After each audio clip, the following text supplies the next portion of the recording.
તો હાલના મિત્રો આપણે જોવો છો તુલસીબેનની યુટ્યુબ ચેનલ ઉપર નવું ચોમાસાર આજે આપણે જોઈ રહ્યા છો। તો મિત્રો ગતરૂસ ગામ અને બનાસકાંઠા જિલ્લા અંબાજી નજીક એક પાહલે ગામમાં એક ઘટના बहुत सी एवी दुर्घटना घटी है। तो मित्रों आ दुर्घटना कई रीते घटी है तेनी तमाम माहिती हूँ लईने आव्यो छुं। ત્યાં રહેતા આદિવાસી વર્ષો પહેલા ત્યાં રહેતા હતા અને ત્યાં જિંદગી ગુજર કરતા હતા। તે જ વન વિભાગના લોકો આવીને તે જગ્યા ઉપર જમીન કબજે કરવા માટે આવ્યા હતા અને ત્યાં રહેતા મહિલા અને બહાર કાઢી મૂકવામાં આવતા હતા અને તે ગામના રહેતા મહિલાઓ કહેતા હતા એવી રીતે કહે છે કે અમને આવીને અમે વર્ષો પહેલાથી અમે અહીંયા રહીએ છીએ અને અમે અહીંયા જ ગુજર કરીએ છીએ ને આની સિવાય અમારી પાસે બીજી કોઈ જગ્યા પણ નથી ને અમારો ખેતરમાં વન વિભાગના લોકોએ જીસીબી ખેતરમાં જીસીબી ફેરવી નાખ્યું અને અમારું ઘર તોડી નાખ્યું અને જો અમને કોઈ બીજી જગ્યા મોકલવા માંગતા હોય તો અમને કોઈ બીજી જગ્યા અમારી જેટલી આ જગ્યા છે એટલી ને એટલી જગ્યા કઈ બીજી જગ્યા અમને જમીન આપતા હોય તો અમે અહીંથી બહાર નીકળવા તૈયાર છે, નહીતર અમે અહીંથી ના નીકળીએ એ કહેવાના એ પ્રકારના એ લોકો કહી રહ્યા છે અને વન વિભાગના લોકો એને કંઈ સાંભળતા નહોતા અને જે એના ખેતર હતા તેની ઉપર જીસીબી ફેરવી નાખ્યું અને જે એનું ઘર બર હતું તે બધું તોડી નાખ્યું અને અહીંના લોકો પણ કહી રહ્યા છે એવું ને એવી રીતે અહીંના લોકો કહી રહ્યા છે જે અમે અમારું ગામનું કોઈ સાંભળતું નથી અને અમારું કોઈ આગેવાન સાંભળતું નથી અને અમને બધાને કીધું પણ કોઈ અમારી સામે કોઈ આગળ છે નથી ને કોઈ સાંભળતું નથી। એના માટે જે વન વિભાગના લોકો હતા એની ઉપર અમે હુમલો કરી નાખ્યો છે ને એટલા માટે વન વિભાગના લોકોએ પોલીસને ટોળું બોલાવી ત્યારબાદ 35-34 પોલીસ ઉપર ત્યાં રહેતા મહિલાઓ પોલીસ ઉપર હુમલો કરી નાખ્યો છે કે એ શું કામ હુમલો કરી નાખ્યો છે કે અહીંથી અમને બહાર કાઢી મૂકવામાં આવ્યા છે ને અમને કોઈ બીજી જગ્યા આપતા નથી અને કોઈ બી કીધા વગર આવીને અમારા ઘરના તોડફોડ કરી નાખ્યા ને ખેતરમાં જીસીબી ફેરવી નાખ્યા એટલે માટે અમે પોલીસ ઉપર હુમલો કરી નાખ્યો છે અને અંબાજી તેની આગળની ઘટના તમામ ઘટના ચાલો આપણે જોઈ લઈએ। कोई जाता नहीं है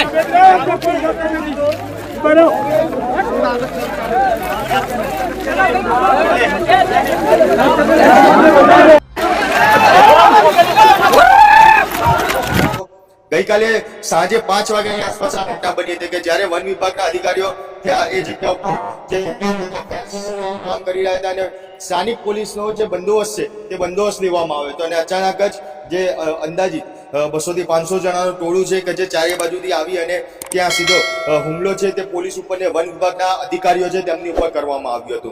આ હુમલાની અંદર એવું અનુમાન છે કે 40 થી વધારે પોલીસ કર્મચારીઓ અને અધિકારીઓ છે કે જે ઘાયલ થયા છે। વન વિભાગના અધિકારીઓ છે તે પણ આ હુમલામાં ઘાયલ થયેલા છે। હાલ તમામ લોકોને જે સારવાર અર્થે હોસ્પિટલ ખસેડવામાં આવે છે, પરંતુ અત્યારે હાલનું જે વાત કરવામાં આવે તો ગઈકાલ રાત્રે પોલીસ દ્વારા જે ફરિયાદ છે તે ફરિયાદ દાખલ કરવામાં આવી, જેની અંદર રાયોટિંગની કલમો ઉમેરવામાં આવી છે, હત્યાની કોશિશની કલમો નાખવામાં આવી છે। એટલે આવી અલગ અલગ કલમો હેઠળ જે આખું જે ગુનો છે તે દાખલ કરવામાં આવ્યો છે અને હવે પોલીસ દ્વારા જે આખો એક્શન પ્લાન છે તે તૈયાર કરવામાં આવ્યો છે અને જે લોકો આ હુમલો કરવાની પાછળ જે સામેલ હતા તે લોકોને શોધખોળ છે તે શરૂ કરવામાં આવશે। સૂત્રો દ્વારા જે માહિતી મળી રહી છે તે પ્રમાણે જો વાત કરવામાં આવે તો આ ટ્રાઇબલ એરિયાની અંદર ત્યાં એવું એક જે ઓર્ગેનાઇઝ સંગઠન છે જે ચાલી રહ્યું છે અને તે સંગઠન દ્વારા જે ટ્રાઇબલ એરિયાના જે લોકો છે તે લોકોને ક્યાંક ભડકાવવામાં આવતા હોય તેવું બી એક અનુમાન છે તે લગાવવામાં છે। તે દિશામાં પોલીસ દ્વારા તપાસ કરવામાં આવી રહી છે અને લોકોને એ રીતે ભડકાવે છે કે આપણે જે આ ભારત સરકારના જે નિયમો છે, જે તેમનું બંધારણ છે તે એમને લાગુ નથી થતું, તેમનું આખું બંધારણ છે તે અલગ હોય છે, તેમને જે આખી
વાળ આવી આવડા દેજો.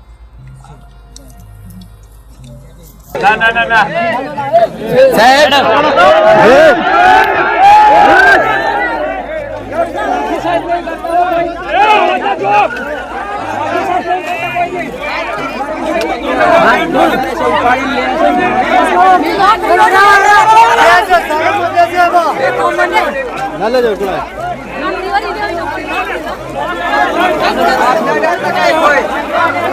चालूच करवा रही है હાથ ના हो जो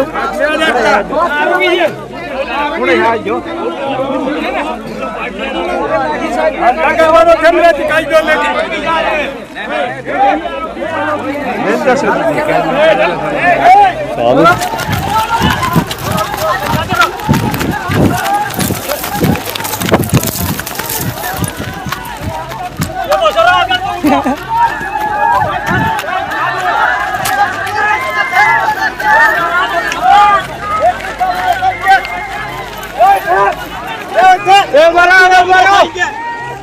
पहला आ जा तो मैं कौन थोड़ी नक्की गाय कह रहा कुछ दो वे दे नक मोड़ बापे रहा सेमन में कोई नली वाले दो वे कुछ पड़ते एक काले दाने नोते वे पेशी पहलू दियो ठा दो तुम बेसी खड़ा केने नकते कितरी में खड़ा केने नक्तुन पेशी आ जाती कुआ मत बोरवे नक्तो पहलू सी 30 दिया तक कुओ तुम्हार कितरो एडी लाख ऊपर ते मार खेत तो एना कुआ में पेशी कम कुआरू कम कहता मार घेर वेलो तो थी मार पर जोती मेरे की તો તમારે શું માંગ છે હવે જમીન જોવો તમે જમીન જમીન જોઈ તમારે એમાંથી છોકરો એડમિશન નો કે માઇન ખાય તમારું નામ હોય મારું નામ ચક્રીબેન દુબઈ છે ખરાડી હું તે દુકાન પાટલિયા ગામે જંગલ ખાતાના કર્મચારીઓ મિશનરી લઈને પાટલિયા ગામે આવીને એક વિધવાબાઈનું ખેતરમાં આવી અને ખાડા કર્યા છે અને કૂવો પણ બુરી દીધો છે, એનું મકાન છાપરું હતું કાચું એ પણ તોડી પાડ્યું છે. એક બાજુ ગામવાળા એમ કહે છે કે વન અધિકાર કાયદોના નિયમ પ્રમાણે અમને અમારી જમીન મળવી જોઈએ, બીજી બાજુ જંગલ ખાતું આવી અને એના દ્વારા આ બધું નુકસાન કરી ગયું છે. એમને કહે છે કે ગ્રામ સભાને સાંભળો, ગામના આગેવાનો સાંભળો, પણ કોઈને સાંભળતા નથી. અને આ રીતે ઘટના વિશે અંબાજી પોલીસ શું બોલે છે તે પણ આપણે જોઈ લઈએ. मैं प्रशांत सुमेर, पुलिस अधीक्षक बनासकाठा जिले के अंबाजी पुलिस स्टेशन विस्तार के पाटलिया गांव के विस्तार में वन विभाग के द्वारा जो पौधे लगाने का काम किया जा रहा था, उसके लिए वन विभाग, रेवेन्यू विभाग और पुलिस विभाग के तरफ से अधिकारी कर्मचारी उपस्थित थे. इस कामगिरी के दौरान ऐसी भारत संगठन जो भारत के संविधान और सरकार में नहीं मानते, उनके कुछ लोगों के द्वारा रुकावट पैदा की गई. इस रुकावट के दौरान जो 500 लोगों का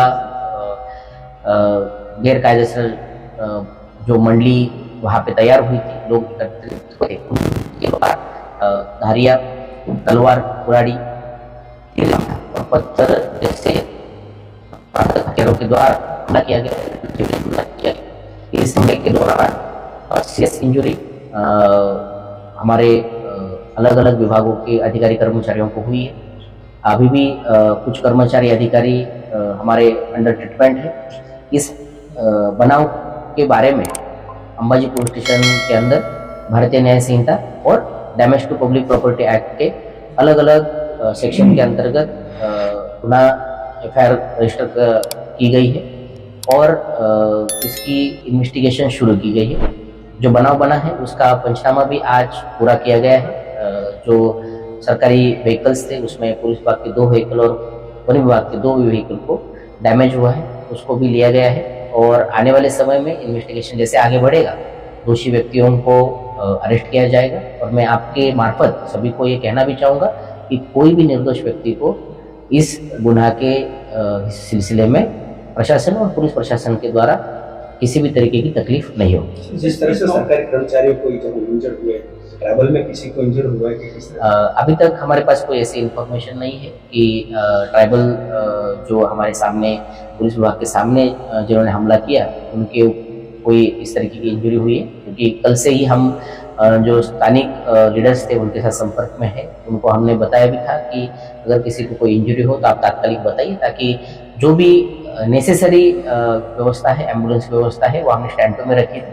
अब तक हमारे पास कोई ऐसी इन्फॉर्मेशन नहीं है कि उनको किसी को कोई भी इंजरी हुई है या फिर वो घायल। कुल कितने के सामने आता है? कुछ नामजोग व्यक्ति है और 500 जितना लोगों का जो मजमा था उसके खिलाफ एफआईआर दाखिल की गई है। अभी तक कोई अरेस्ट नहीं किया गया है। आज पंचनामा पूरा हुआ है, आगे की प्रोसेस चल रही है। તમામ ઘટના ઘટી છે એના માટે એના વિશે ઢેડિયાપાડાના ધારાસભ્ય ચેતરભાઈ વસાવા શું કહે છે તે પણ આપણે જોઈ લઈએ. ગતરોજ બનાસકાંઠા જિલ્લાના અંબાજી નજીક પાડલિયા ગામમાં જે હિંસક ઘટના ઘટી છે એ ઘટનાની અમે નિંદા કરીએ છીએ. એમાં જે ઇજાગ્રસ્ત પામેલા તમામ લોકોની સાથે અમારી સંવેદનાઓ છે. અમે પણ આ બનાવની જાણ થતા ત્યાંના કેટલાક લોકો સાથે સંપર્ક કરીને આ સમગ્ર ઘટનાની માહિતી લેવાના પ્રયાસો કર્યા. ત્યારે અમને જે માહિતી મળી છે એ માહિતી મુજબ ગતરોજ વન વિભાગના અધિકારીઓ પોલીસ બંદોબસ્ત સાથે પાડલિયા ગામમાં પહોંચે છે અને ત્યાં વર્ષોથી રહેતા આદિવાસી પરિવારોના ઘરો તોડવાની વાત કરે છે અને એ ઘરો તોડતા અટકાવવા માટે કેટલાક આગેવાનો એમને સવાલ કરે છે કે 3 પેઢીથી અહીંયા અમે રહીએ છીએ, અહીંયા જમીન અમે ખેડાણ કરીએ છીએ અને અમારું જીવન નિર્વાહ કરીએ છીએ. તમારે આ પ્રકારના કાર્યવાહી માટે તમે આ વિસ્તારમાં આવ્યા છો ત્યારે તમે ગામ સભાની પરવાનગી કેમ લીધી નથી? તમે અગાઉ નોટિસો અમને કેમ આપી નથી? अनुसूचित 5 विस्तार होय, पैसा 1 विस्तार होय तो एनी जोगवाईनो तमे केम अमल कर्यो नथी? एवी संवाद करे छे त्यारे एवा 8 થી 10 આગેવાનોને પોલીસ દ્વારા બળજબરીપૂર્વક પકડીને ગાડીઓમાં બેસાડીને લઈ જવાના પ્રયાસો થાય છે. ત્યારે ગામના કેટલાક લોકો વચ્ચે પડીને એમને છોડાવીને લઈ જાય છે. ત્યારે પોલીસ દ્વારા લાઠીચાર્જ કરવામાં આવે છે. બાદમાં ત્યાં 20 થી વધારે ટીયર ગેસના સેલ છોડવામાં આવે છે. જે સેલ છોડતાની સાથે ત્યાં નાસભાગ મચી જાય છે અને નાસભાગ મચી જતા પોલીસ દ્વારા 50 થી પણ વધારે રાઉન્ડ ત્યાં ફાયરિંગ કરવામાં આવે છે અને તેમાં આદિવાસીઓના કેટલાક લોકો ઘાયલ પણ થયેલા છે. ત્યારે આ ઘટના બાદ ત્યાં પથ્થરમારો થાય છે અને કેટલાક અધિકારીઓ પણ ઘાયલ થયેલા છે. ત્યારે વન અધિકાર અધિનિયમ 2006 અંતર્ગત આ લોકોએ દાવા અરજીઓ કરી છે, પણ સરકારે આજ દિન સુધી એમને સનતો આપી નથી અને આ લોકો વર્ષોથી ત્યાં રહે છે. તો જે પણ કાર્યવાહી થવી જોઈએ તે નીતિ નિયમો મુજબ થતી, સંવાદ મુજબ થતી, તો હું માનું છું કે આ પ્રકારની કોઈ પણ હિંસક ઘટના ત્યાં બનવાની નહોતી. પણ કોઈ રાજકીય નેતાના ઇશારે આ પ્રશાસને ત્યાં આ જમીન ખાલી કરવાના પ્રયાસો કર્યા, જેને કારણે આ ખૂબ જ મોટી હિંસક ઘટના બની ગયેલી છે. ત્યારે આ સમગ્ર ઘટનામાં પ્રશાસન દ્વારા કાયદેસરની કાર્યવાહી કરવા માટે 27 લોકોના નામજોગ એફઆઈઆર થઈ છે. 500 લોકોના અજાણ્યા લોકો સામે એફઆઈઆર થઈ છે. ત્યારે અમારે પ્રશાસનને અપીલ છે, જે પણ લોકો આમાં દોષિત હશે એ કર્મચારી હોય કે ત્યાંના આદિવાસી લોકો હોય તો ચોક્કસ બધા પર કાર્યવાહી થવી જોઈએ. કોઈ પણ નિર્દોષ લોકોનો આમાં ભોગ લેવામાં નહીં આવે અને એમને હેરાન નહીં કરવામાં આવે એવી અમારી પ્રશાસનને પણ વિનંતી છે. આ ઘટના ઘટી છે એ ખરેખર છે કે આ ગામના નોટિસ આપ્યા વગર આ લોકોએ આવી રીતનું કર્યું છે કે કેવું છે? સરકારે કીધા પરથી આ લોકો જગ્યા ખાલી કરવા માટે આખું ટોળું આવ્યું છે કે પછી નોટિસ આપીને પછી આ બધું કરવા માટે આવ્યા છે? ત્યાંના લોકોને આ વિડીયો પહોંચ્યો હોય તો અમને કમેન્ટ કરીને જણાવજો, તાકે અમને પણ ખબર પડે.